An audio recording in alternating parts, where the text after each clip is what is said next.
Ben Salman. Trois mots qui résonnent comme un symbole d'ambition, de pouvoir et de mystère. À seulement 39 ans, il dirige l'un des pays les plus riches et les plus conservateurs du monde, l'Arabie saoudite. Son objectif? Transformer le désert en un empire du futur.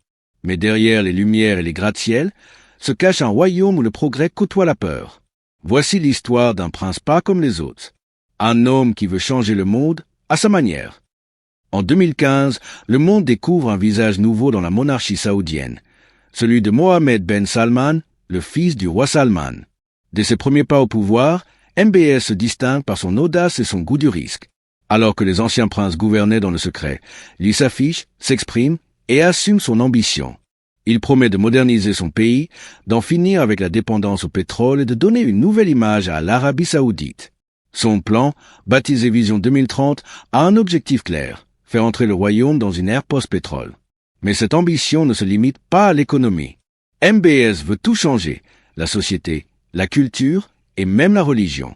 Il autorise l'ouverture des cinémas, l'organisation de concerts et donne plus de liberté aux femmes, longtemps marginalisées.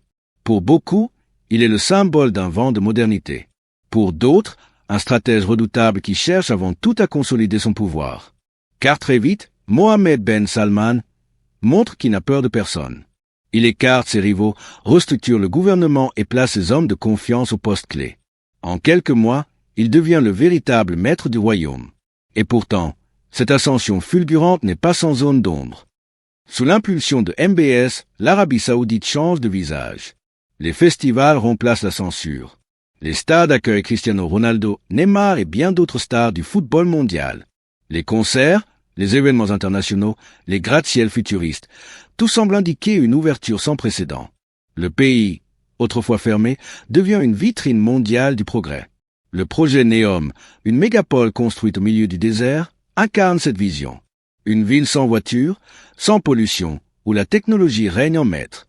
Un rêve pharaonique estimé à plus de 500 milliards de dollars. Mais derrière cette façade moderniste se cache une réalité plus dure. Les chantiers sont gigantesques, les coûts astronomiques, et la main-d'œuvre étrangère vit souvent dans des conditions extrêmes. Certains y voient un symbole du génie de MBS. D'autres, une illusion coûteuse destinée à impressionner le monde.